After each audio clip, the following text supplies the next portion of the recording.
What is your advice on memorizing the Quran? Should one learn Arabic first beforehand? It depends on what age you're at. So it's much better to memorize it when you're young, especially before puberty, because the capacity for memorization is just very, very strong at that time.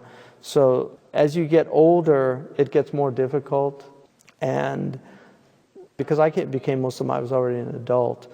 And the people that I study with, the Mauritanians, they say, memorization of the Quran is mandub, but fiqh is wajib, aqeedah is wajib.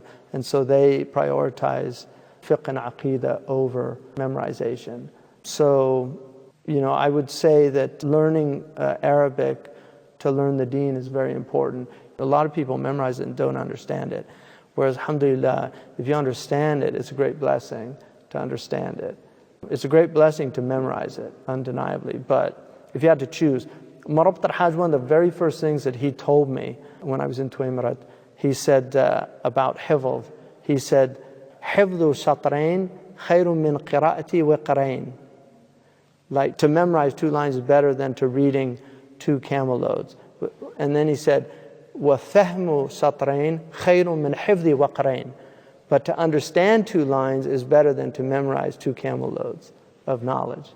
So understanding is over memorization.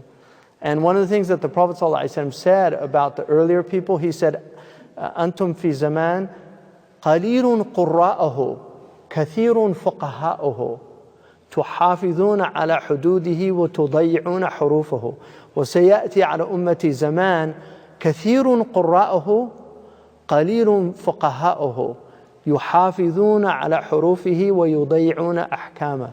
He said that at that time there weren't a lot of people that memorized it, but they knew the ahkam. There were fuqaha, they understood it. He said the time will come in my ummah, you'll have a lot of people that memorize it, but they don't understand it, which is a negative thing. It's not that the memorizing it is a negative thing, but memorizing it without understanding then. So I would encourage people with their children, if they can find a good qari. You have to be very, very careful, unfortunately now, because there's a lot of abuse. So you have to find trustworthy people. And then you should also always, nobody should be alone with children, especially males that are not mahram. You should never have one-on-one with a child, doesn't matter who they are. And that's the sunnah. Abu Hanifa radiallahu anhu did not allow beardless youth to come into his majlis, and they asked him about it. He says, "This is what I saw from my teachers." So you might not have that problem, but just so it's very important, because unfortunately the Prophet ﷺ, one of the signs of the latter days is pedophilia, and that's in the hadith.